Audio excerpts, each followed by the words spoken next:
Ruslan. I've been making it a point to not make videos immediately when I see something, hear something, and reacting to them to be first.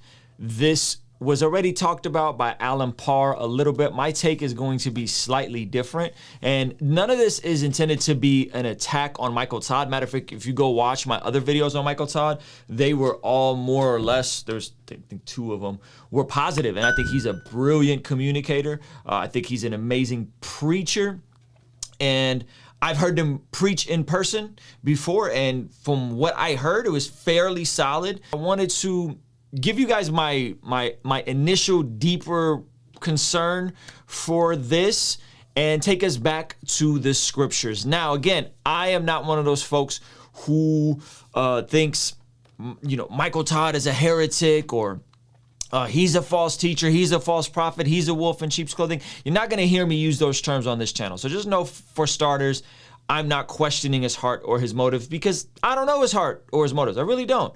But I do want to look at this in context of everything that's going on. And so I would ask that in the same way, you would just be gracious with me and not assume ill intent on my part, because that's really not what this is.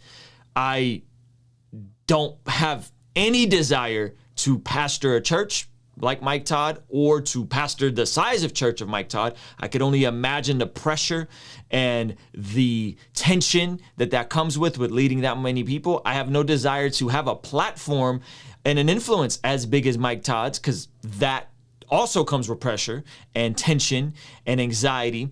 And so none of this is coming from a place of like, ooh, I'm jealous for his spot. I really don't want his spot. I know some folks that have gotten to similar spots and they're not the happiest. Okay. And I don't know if I'm not saying he's not the happiest. I'm saying that's not where this is coming from. Just so we're clear, just so you guys know my heart. And if Mike Todd is watching this, which he very well maybe, we have some overlap in relationships, I would love to invite him on and we could talk through this stuff together, because again, this is not intended to be as a bashing. So let's just jump into this right away. This is Michael Todd's message, Are You Experiencing a Storm, from Transformation Church. This was released a couple weeks ago. Like I told you guys initially, I didn't react to it. And as I thought more about it, prayed more about it, I said, you know what, let me talk about it. He's using this illustration where he's in this boat, and then as the sermon goes on, it reveals that there's water on the stage. Okay, so there's water on the stage, and then something interesting happens. He's preaching. And Jesus is the one that told me to go to the other side. He's the one that told me to move to Tulsa. He's the one that told me to go to that school. A fierce storm came. Has your life ever looked like a storm? Okay, off top. That's dope. I'm not gonna cap. All right, that's dope. As he says storm, it starts raining from the ceiling. Okay, I'm not gonna cap. Like, the fact that they pulled this off, and just this entire visual is the object lesson is pretty it's pretty incredible that a church pulled this off. Now, I'm gonna show you the other clip. This is the other clip. He then gets out, and the whole thing is about, obviously it's about, being in the storm. I did some research and I was like, yo, how is this even done? Okay, how is this even done? Meaning that I called this video Preaching in the Rain because there's a play called Singing in the Rain, or a scene from a play called Singing in the Rain. So I started trying to look up, and this is not something that's easily accomplishable. This requires an entire rig. This requires an entire stage setup. I would project at the very least 5 figures, maybe 6 figures to pull off.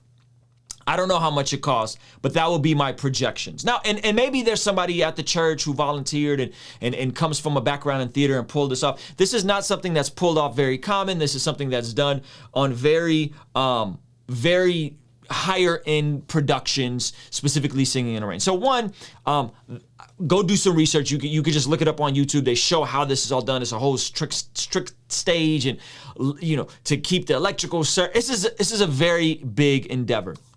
And there's a part of it that's like, yo, this is cool that they did this at Transformation Church and they're leveraging technology. That's on one side of it, right?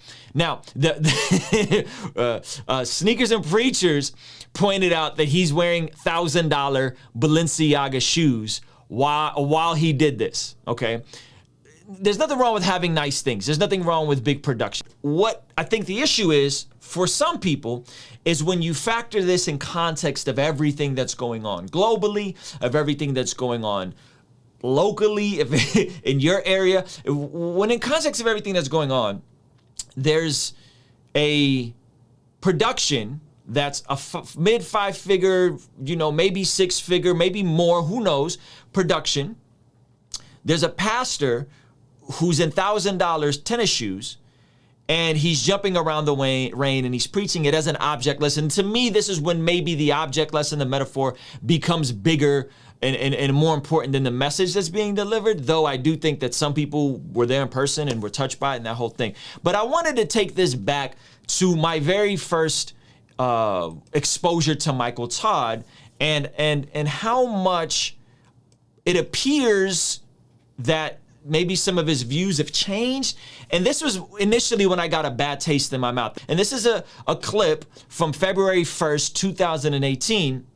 And it really rubbed me the wrong way. And we're going to get into the scriptures of why it rubbed me the wrong way. And check this out. And you tell me if you think there's anything wrong with this clip, okay?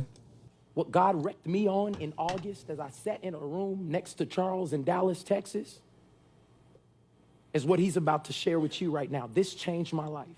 And I want you to write this down and realize this is what God wanted to let you know, that all ambition is evil. 3 years ago saying all ambition is evil. Now, first red flag, the scriptures never say that. Okay, that's not in there. So I'll let him go on and make my point for me. James 3:13. Let's look at the word. Me up. Some of y'all need to tattoo this on your head.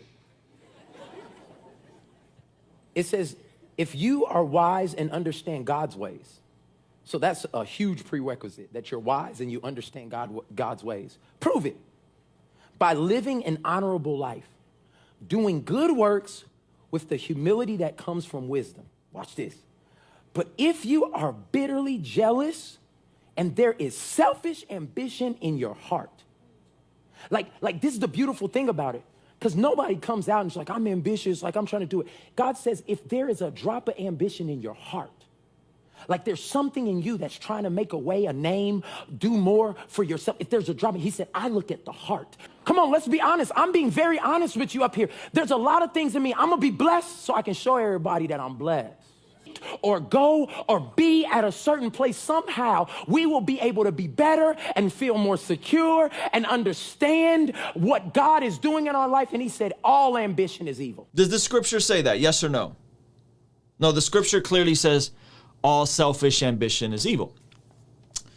And so it's ironic that you have Mike Todd on a video that's intended to go viral, misquoting the scripture, and the title of this is All Ambition is Evil. He repeatedly makes the point that all ambition is evil. I don't know if he's trying to channel his like inner Paul Washer here or what. But so one, I would say take this video down because it's just poor handling of the scripture, my brother. It's just bad handling of the scripture. And then two, how does this juxtapose with this? Right now, yeah, like the glow up, like he's like, he's a little leaner, he dressed a little nicer, right? But how is all ambition is evil? Don't try to make a name for yourself, and then you're jumping around water, with $1,000 Balenciaga souls. Like, how does this is confusing? It's a mishandling of the scripture.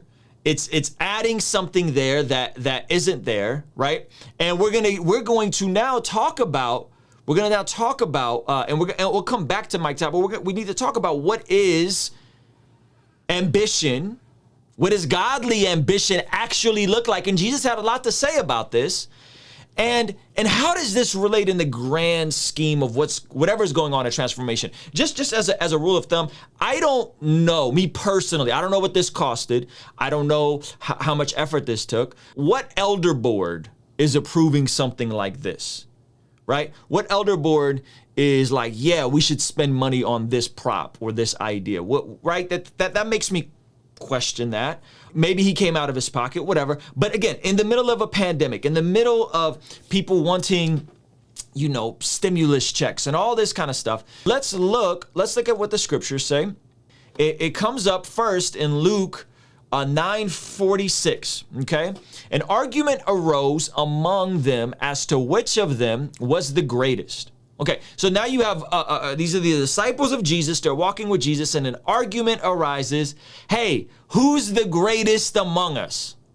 Remember, the disciples, the apostles, were looking for an earthly kingdom. They were looking for a literal king Messiah to rise up and overthrow Rome.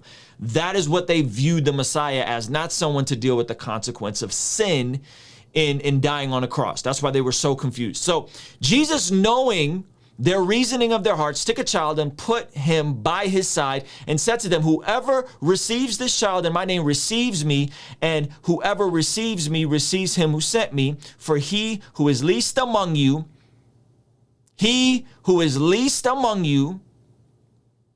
all is the one who is great. So what is happening? The disciples are ambitious for greatness. Notice Jesus didn't rebuke their desire for greatness. Notice Jesus didn't tell them their ambition was evil or demonic, as Mike Todd went on to say. Notice Jesus didn't say, hey, you idiots, right? And there were times where he rebuked the disciples, did he not? There were times where Peter, tried to get in the way of God's plan, and Jesus says, get behind thee, Satan, right? Was that not a thing, right? And so he doesn't rebuke their desire or their ambition. He doesn't rebuke their desire for greatness. He redirects it. And the hilarious part is this happens again. Okay. Luke 22, the same argument happens. Okay, this happens twice in the Gospel of Luke. A dispute also arose among them as to which of them was to be regarded as the greatest. Hey, look at Jesus' principle. Look at what is being taught here. Check this out. And he said to them, the kings of the Gentiles exercise lordship over them, and those in authority over them are called benefactors. But not so with you. Rather, let the greatest among you, let the greatest among you become as the youngest, and let the leader as the one who serves. For who is the greater, one who reclines at table or one who serves? It is not the one who reclines at table, but I am among you as the one who serves. You are those who have stayed with me in my trials, and I assign to you, as my Father assigned to me, a kingdom that you may eat and drink at my table, and sit on thrones judging the 12 tribes of Israel. So what's the big idea here? The big idea is quite simple, right? The big idea is, but not so with you. Rather, let the greatest among you be as the youngest, and the leader as one who serves. This is servant leadership. So ambition is not evil. Doing things for God is not evil. Aspiring to utilize your talents is not evil, but it's how we do these things. And so I'm going to point to you guys another passage. So to me, this is my opinion, trying to go viral with this clip would describe some degree of ambition. It would describe some degree of wanting to be effective in ministry, wanting to reach people. Not all ambition being evil. This required a lot of ambition. Whoever put this together, whoever orchestrated this, had a lot of ambition, had a lot of vision, had a lot of desire, whether it was Michael Todd or whoever. It required a ton of effort to put this together. And they would say it was for God's glory, right? And so I want to read you guys one last passage. All right, 1 Thessalonians 4, verse 11 and 12. Make it your what?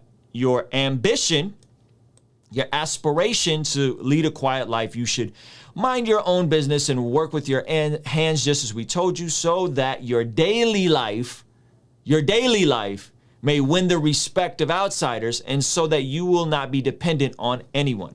Make it your ambition, there is an ambition here, to lead a quiet life. So for me, when I first discovered Mike Todd, I was extremely bummed out that he would say something like all ambition is evil, clearly misquoting the scripture. Now, did he misapply the scripture? Not necessarily, but he clearly misquoted it. That to me was, ooh, that just doesn't feel right. Right? That just doesn't feel right. Something about that is off when you're openly, repeatedly misquoting scripture. And then as you're seeing him in his godly ambition, his ambition to be an author, to build a church, to write all of these things, you're seeing his ambition. My first concern is if we're saying to his congregation, I don't know if he's still saying this. Again, if he's not saying this, then take that original video down. But the big idea is, one, you're telling people not to be ambitious while being ambitious. That to me is ironic. There's people in his ministry that maybe need to go out and start ministries. There's people in his ministries that maybe need to go out and plant churches. There's people in his ministries that maybe go out and need to do amazing things for God. And that there is a godly ambition. So that to me is very sketchy to me. Okay, that just feels weird. Don't be ambitious while I'm being ambitious, right? And I'm becoming an author and I'm doing all these things. That doesn't make any sense to me. Okay, so there's that. Two, there's this consistent thing of, not consistent, with this specific clip, here he is with a boat and these theatrical things. Now again, people are in the middle of a pandemic, people are struggling, people are going through it. And then to do this with $1,000 Balenciagas. Now, I have Yeezys and I have Jordans and that kind of stuff, right? But there's a degree of this where it starts to feel just a tad bit tone deaf. It starts to feel a tad bit removed and checked out from society to jump around in artificial rain coming from the sky, high-end production that only massive theaters pull off while people are going through it. That to me feels a little weird. And I know they give away a ton of money to other churches, and I know that they give away a ton of money to the community, and that's great. That's amazing. And I watched my other video about it. I applauded that. I thought that was great, right? And so this to me just feels inconsistent and incongruent. This to me feels inconsistent and incongruent. It feels like a double standard. It feels like, hey, do as I say, not as I do. Don't be ambitious while I'm ambitious. That to me is confusing. And again, how you alleviate this, quite simply, hey, if that's not what you meant, then cool, clear that up. Hey, if you only spent $800 on that production, tell us that, tell people that. Because people are watching. People are paying attention. Hey, if you don't spend $1,000 on shoes for every sermon, then hey, there's this dude in my church and he works for Balenciaga and he sends me shoes every other week. Cool, right? Like Pastor Rich out of a church in Miami called The Voo is friends with Jerry Lorenzo. Jerry Lorenzo runs Fear of God. Pastor Rich stays dripped out in Jerry Lorenzo because they're homies. Go. I want my pastor to have nice things. I've bought my pastor Jordans before, right? But if it's like the pulpit becomes a fashion show, and the production becomes theatrical and over the top regularly, it starts to just look bizarre. And this is the deeper issue. Usually, not all the time. Again, I don't know Mike Todd. I would love to have a conversation with him about this. Usually, where there's smoke, there's fire. Usually. I hope not in the case of Transformation Church. I hope that there's awesome, godly men around this brother who are older than him, who are checking him, and who are telling him no. I really hope that. But in light of everything that we've seen happen, in light of everything that just came out with Ravi having discretionary funds to do whatever he wanted to do with them, of money raised for missions and the spreading of the gospel. And then we found out what he was doing with that. In light of what we saw with Lentz, in light of just the consumerism that's appeared to have plagued the church with stuff like sneakers and preachers, right? In light of all these things, I would assume that if we take it back to that passage that he was actually quoting in James, hey, maybe there could be a bit more wisdom displayed in a situation like this, in a time like this, in a context like this. Maybe there could be a bit more wisdom displayed. Maybe there could be a bit more transparency. Hello. Okay, cool. Maybe there could be a bit more transparency. Maybe there could be a bit more, and again, hey, maybe they pulled this off for $800. Go. Communicate that, right? Where without vision, the people perish. When there's no vision, and maybe his church is cool with this, and maybe they're for it, but the world is watching. People are paying attention, and especially in a time like this where we've had multiple moral failures, multiple mismanagement of funds, multiple things that have just left a black eye on the gospel, to where now, you know, you're doing an over-the-top production and $1,000 shoes. And again, I got no problem with this man having $1,000 shoes, but it's like, is there now a discretionary wardrobe fund? We got a wardrobe fund. Hey, he gets $1,500 stipend every week to do his to do his war, right? And you think this is far-fetched? No. This stuff happens all the time. This is like regular stuff in churches today, right? And so I don't think Michael Todd's a bad guy. I don't think he's a false teacher. I don't think he's a heretic. I don't think he is a wolf in sheep's clothing. I'm not going to do that to him. I've never met the dude. I've heard some questionable things like the ambition, just completely mishandling the scripture. And I've heard some good things. When I heard him preach in person, I thought he did a really good job of communicating the gospel. That was my impression of it, right? However, wisdom is important, right? Wisdom is important. Discretion is important. Restraint is important. Wanting to maybe diminishing the energy of this celebrity pastor mega church cult of personality vibe. Maybe that's important. Maybe transparency is important. Maybe saying, hey guys, listen, I know it looks a certain way, and you know, we don't have to give you guys an explanation, but we're gonna go above and be above reproach and say, listen, we had these brothers in the church. They come from a huge theater background. They had a way to pull this off. We only spent $800 doing this, and we thought the illustration would be cool. I love it, right? It's just not a good look. And it does come off tone deaf. Like, it really does come off tone deaf. Nothing he did here was technically wrong, by the way. I would just be like, yo, are there elders around him? Who's overseeing the handling of the fund? This is the questions I would be asking if I was a member of the church. Are there elders around him? And by elders, I mean elders. I mean, like, how many people are in this dude's life that are over the age of 40, over the age of 50, that are speaking into his life, guiding him, overseeing the ministry, right? Because he's 30, I think he's 33. So he's a young guy, right? Are there elders around him? Is there a committee that oversees the budget, right? Is there a committee that oversees the budget for this kind of stuff, right? I understand they're a $30, $40 million church. I get that. But is there somebody that's keeping up with, hey, yeah, maybe that's just not, maybe we shouldn't do that. Not because it's wrong, just because maybe the timing of it is not the best.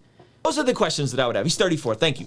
Those are the questions I would have. And those are the questions I would have him, and I would like to have a conversation with him about it, right? And there's been people trying to get him to come on, and it's not to bash him. I talk to people all the time that I disagree with on particulars, but we agree on the big ideas.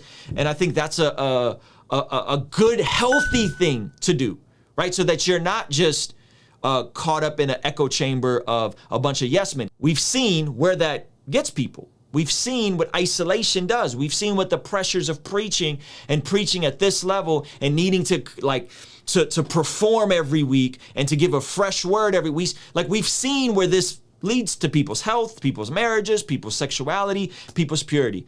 And so I hope that they're above reproach, that they have a great team of elders, that there's people that are pushing back, that there's people that are saying no at times. I hope and I want that for him. I think that is what we need right now, especially in this time where a lot of pastors, that has been proven that they're more or less using church funds, tithe funds, donations that people are thinking is going to spreading the gospel as their personal discretionary accounts. Not a good look for the kingdom. That's it, right? And so again, I'd love to talk to Michael Todd. These are just my thoughts. People have asked me to react to this clip. I have no problem with this dude personally. I really think this initial clip should go down, should absolutely come down. Not because of the application, but because of the implication of mishandling the word.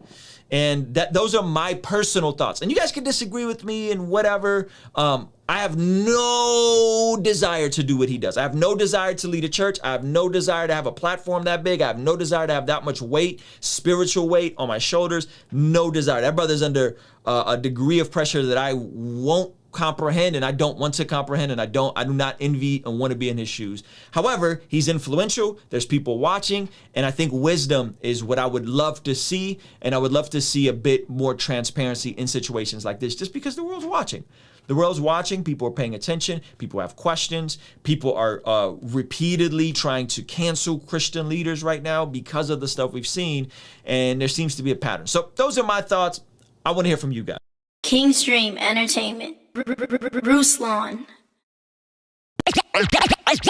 Joshua the king came down and bore it all. Yeah, conversations front of the fireplace. All of my mistakes, how do I erase? Wanna operate at a higher pace. Birth pains causing the body to dilate on a first name basis with the